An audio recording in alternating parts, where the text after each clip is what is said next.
So I now call the Minister for Homelessness and Democracy. Minister.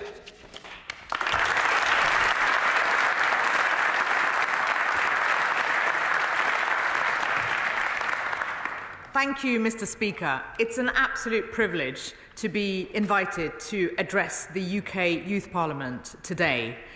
You are the change makers, as Mr. Speaker has said. You are our future, and you are the future stewards of our democracy. And for me, as I come into the Houses of Parliament each day as an elected Member of Parliament and stand at the dispatch box as a Minister of the Crown, I think always of how special and precious our democracy is. It's an improbable journey for a child who came to this country, aged 7, born in Bangladesh and brought up in the UK in the East End of London, elected in 2010 as Britain's first Bangladeshi heritage MP and one of the first 3 British Muslim women to be elected to our Parliament.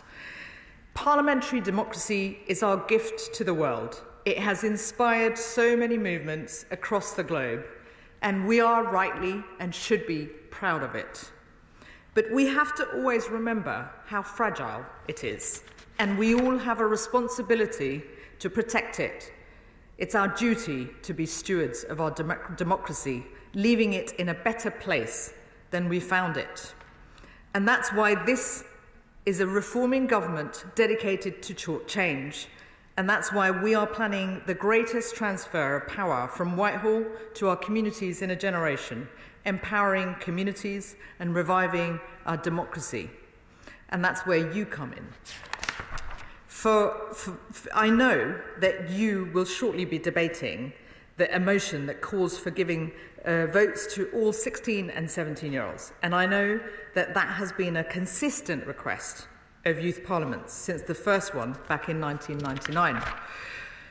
Well, today, for the first time, a minister can stand at this dispatch box and say that it is official policy, and it is the official policy position of His Majesty's government that the voting age in this country should and will be to 16.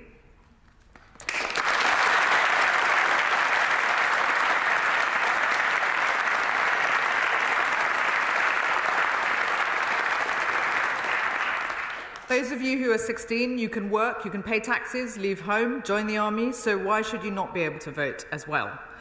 You have a huge stake in this country's future. You are the future. You enter an uncertain world, threatened by climate change, by technological change, big economic opportunities and uncertainties too. And that's why we want to see your generation take an active role in our democracy. And we've seen in Scotland and Wales, where young people have been able to vote, how inspiring that has been. And we look forward to working with you all to make sure that alongside what you do here, the wider community of young people who will have the opportunity to vote as we work to reduce the voting age can really engage with our democratic system and participate and make that difference to our country and have that direct relationship with our democracy. And I want to end by thanking you all for the work you do with the Youth Select Committee, the inquiries that have been held on complex issues such as social media and youth violence, the work that you've done more widely influencing young people's concerns in our country. So in conclusion, Mr. Speaker, it's not only because of the history of the ancient liberties and the Magna Carta, or the struggles of the suffragettes or the Chartists, or the great speeches of the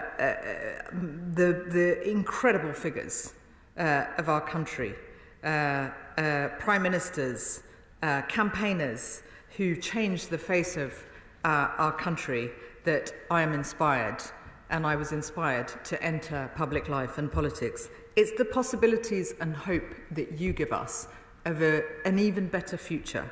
So thank you all very much, and all the very best of luck for the rest of the day and what you go on to do in the future.